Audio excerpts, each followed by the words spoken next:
didn't have a problem with it. Presley was older by 2 years. She came first and would always be number one with Anita.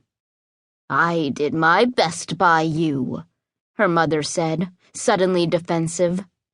Here we go again. She brought a spoonful of morphine to her mother's lips.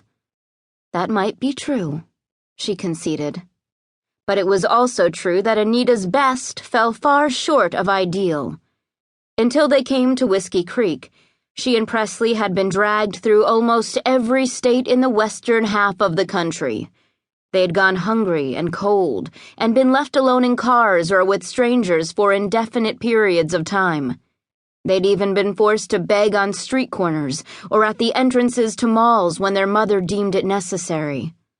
"You never cut me any slack," Anita complained, snorting as she attempted to shift positions. Determined to preserve the peace, Cheyenne changed the subject.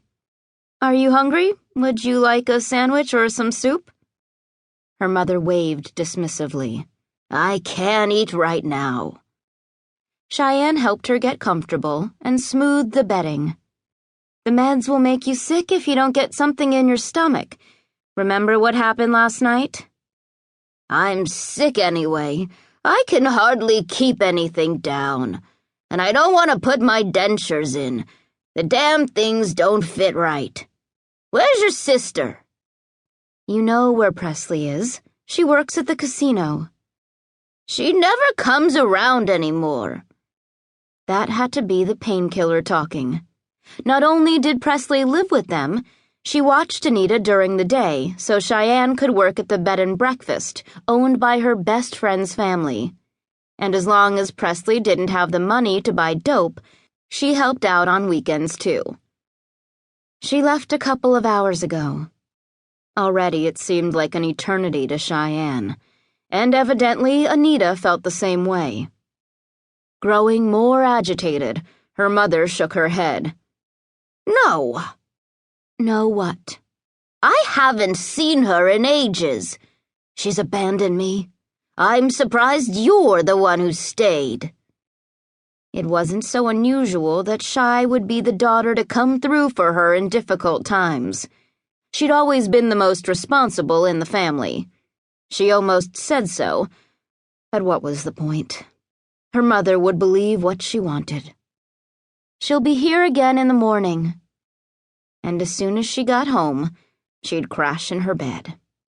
"Can you call her?" "I'm here to take care of whatever you need. Why bother her?" "Because I want to talk to her, that's why." Shy knew she couldn't deal with her mother if she was going to be difficult again. "Calm down, okay?" "I'm not acting up." She struggled to sit, but couldn't manage it. "Who the hell do you think you are? Where do you think you'd be without me anyway?" "That's what I'd like to know." She had a feeling she'd be someplace better. But that was the suspicion talking. She normally didn't say such things. Today the words rushed out before Cheyenne could stop them.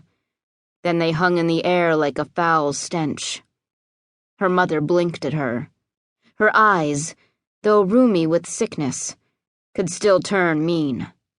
But she'd lost the power she'd once wielded. She could no longer frighten Cheyenne. Thank God. Anita must have realized it wouldn't do her any good to rail, because she didn't let her temper boil over. Her voice became whiny. "You can treat me like this when I'm about to die?" There was nothing more the doctors could do.